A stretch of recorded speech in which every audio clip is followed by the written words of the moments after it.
Hello, नमस्ते, राम राम। आप सभी व्यूवर्स को मेरा सादर प्रणाम और आप सभी का धन्यवाद जो मेरी कहानियों को आपकी प्रशंसा सतत मिल रही है।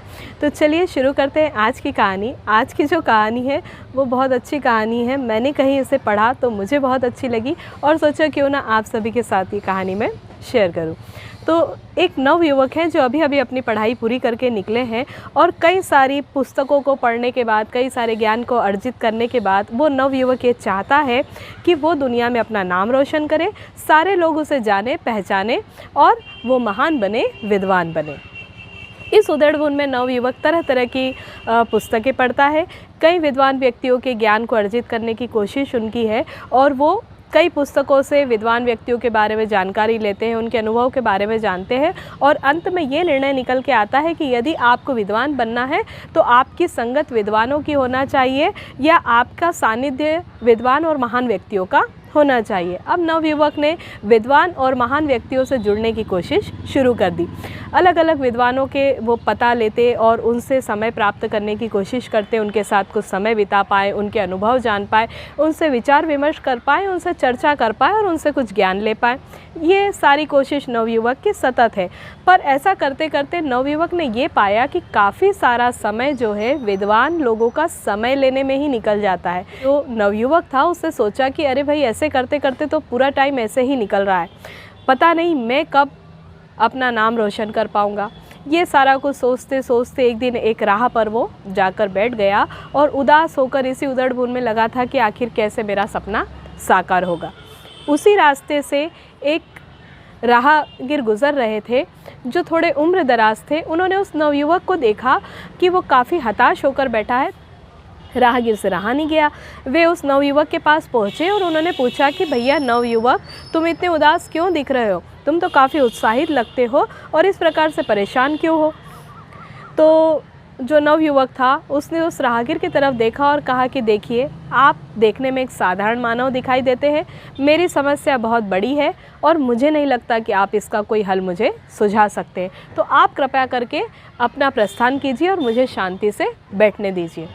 पर राहगीर जो थे वो अपनी आदत से मजबूर थे, उनसे रहा नहीं गया। उन्होंने फिर एक कोशिश करी नवयुवक से ये जानने की आखिर वो किस समस्या से परेशान है। अब नवयुवक से जब वो बार बार अनुरोध करने लगे तो नवयुवक ने सोचा कि ठीक है, चर्चा करने में क्या दिक्कत है।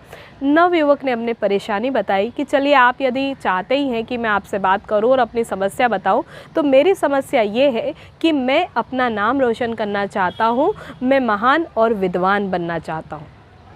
तो जो राहगीर थे वो बड़े आश्चर्य से नवयुवक को देखने लगे कि तुम्हें महान भी बनना है और विद्वान भी बनना है, तो बड़ा आसान है इसके लिए, लेकिन तुम्हें दो बड़े काम करने होंगे। तो नवयुवक ने कहा, आसान? मैं इतने दिनों से लगा हूँ इसके लिए और अभी तक कोई विशेष परिणाम प्राप्त नहीं हुए और आप कहते हैं कि आसान है? कौन से दो काम करने होंगे मुझे? तो राहगीर ने कहा कि उससे भी ज़रूरी बात यह है कि तुम विद्वान बनने का और महान बनने की जो इच्छा है उसका त्याग कर दो, ये इच्छा अपने मन से छोड़ दो। तो नवयुवक गुस्सा हुए कि भाई ये कैसे हो सकता है? जिस कार्य की मैं इच्छा ही त्याग दूंगा तो फिर मैं उसे कैसे पा सकूंगा? यदि मैं इच्छा ही छोड़ दूंगा तो मैं विद्वान महान कैसे बनूंगा? तो जो राहगीर थे उन्होंने कहा कि महान बनना चाहते हो तो तुम्हें छोटे बने रहना है। छोटे बने रहने से तुम सतत उस मार्ग पर चलते रहोगे, तुम्हारी यात्रा चलती रहेगी। यदि तुम विद्वान बनना चाहते हो, सतत अपना ज्ञान अर्जित करते रहो, तुम्हारी यात्रा चलती रहेगी। तो नवयुवक उनकी बात से सहमत हुआ और नवयुवक ने कहा कि आपने सही बात कही है। राहगीर जो थे उन्होंने कहा, जब तुम अपने अनुभव या अपना ज्ञान से लोगों की सहायता करोगे, उनकी मदद करोगे या उनके समक्ष उन चीज़ों को रखोगे तो स्वतः ही तुम्हें बोले महान और विद्वान मानने लगेंगे। परंतु यदि तुम स्वयं में ही ठान लोगे कि तुम महान बन गए हो या महान बन सकते हो या विद्वान बन गए हो, विद्वान बन सकते हो, तो फिर तुम्हारी यात्रा इस प्रकार से यहाँ पर समाप्त हो जाएगी और तुम आगे नहीं बढ़ पाओगे। तो नवयुवक को राहगीर की बात समझ में आई और उसने उन्हें धन्यवाद कहा कि वाकई में आपने मुझे बहुत बड़ी बात बताई है और अब मैं इस पर अमल करूँगा, लेकिन आपसे एक प्रश्न करना चाहता हूँ।